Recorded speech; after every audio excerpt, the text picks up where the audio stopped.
You ever hear a story that just gets under your skin?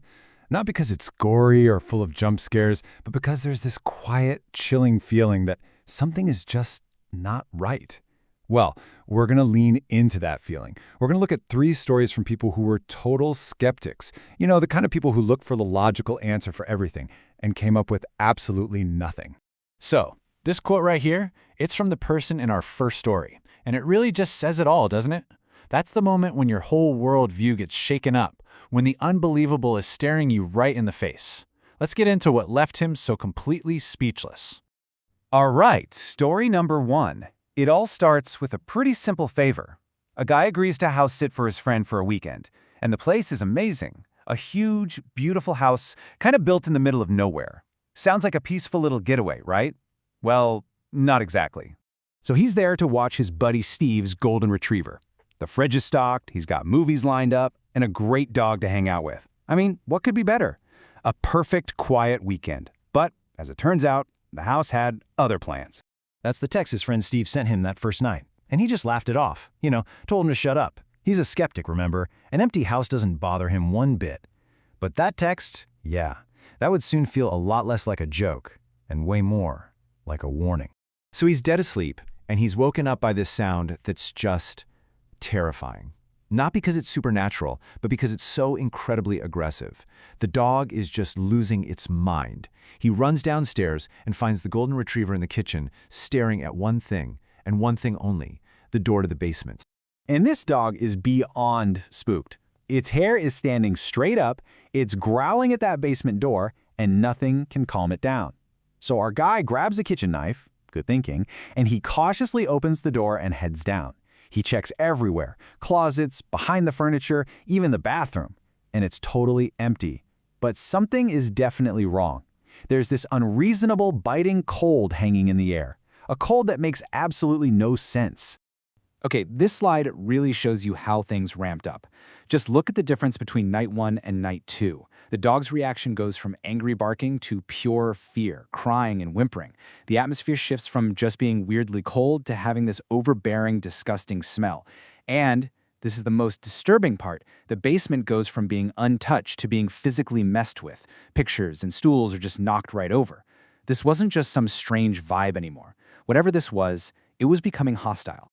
And then, the next morning, it's all gone. The smell has vanished, the temperature is back to normal, and the dog happily follows him down into the basement like nothing ever happened. When his friend Steve gets home, he doesn't laugh this time. He just admits the dog used to do this kind of thing as a puppy, barking at that exact same door. And then for years, nothing. They never, ever figured out why. So our first story was about a threat that was already inside the house. This one's about a threat trying to get in.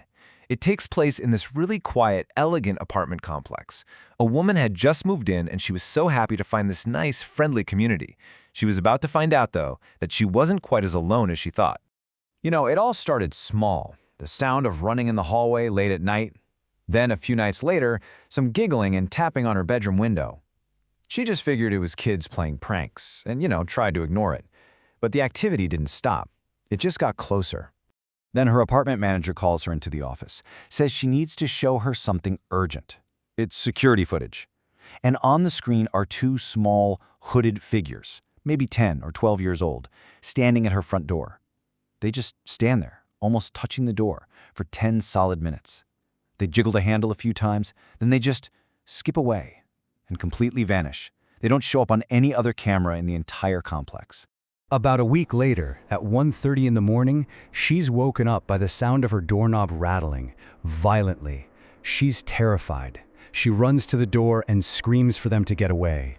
The rattling stops, and then a soft, chilling kid's voice whispers from the other side.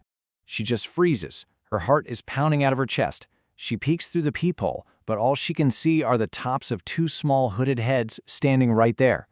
Then the voice comes again, so calm and so insistent. That last please, it sounded so desperate. She yells that their mother doesn't live here, that she's calling the cops. And the kids just giggle, and then they start throwing their bodies against the door. A moment later, they're gone. A few days after that, the manager pulls her aside. She admits the woman who lived there before her was, well, strange. She says she can't give details, for privacy reasons, but she heavily implies that something horrible happened with that woman's children. And then she just walks away, leaving this poor woman with a terrifying unspoken possibility. Okay, our final story is, man, it might be the most terrifying, because the threat isn't a ghost, it's a person. And it didn't start with a strange noise or a creepy cold spot. It started with something so innocent, a compliment on a bright pink sticky note. This slide just shows how fast something can spiral out of control. It starts as this harmless secret admirer leaving cute notes on his car at work. He thinks it's fun. He even plays along. But then a note appears on his car at his house. And the message, "You look cute when you're sleeping." And just like that, the game was over. This was a threat. So one night, he's woken up by a noise. It sounds like shuffling. He grabs a baseball bat and slowly, quietly, makes his way through his own house. Every single nerve is on fire. He scans the living room, the kitchen, and finds nothing. But that feeling that someone had been there just moments before, it was overwhelming. The next morning, he walks to his fridge and he sees it. A bright pink sticky note. The message was crystal clear, and it confirmed his absolute worst fear. He was not alone in his house last night. So of course, he calls the police. They come, they investigate, they check every single door and window, and their conclusion is just bone-chilling. 0 signs of forced entry. He knows he locked his doors. He knows he did, which leaves only one terrifying question. How in the world did they get in? He changes every single lock on every door, and for 2 months, there's nothing. Silence. He starts to think maybe, just maybe, it's finally over.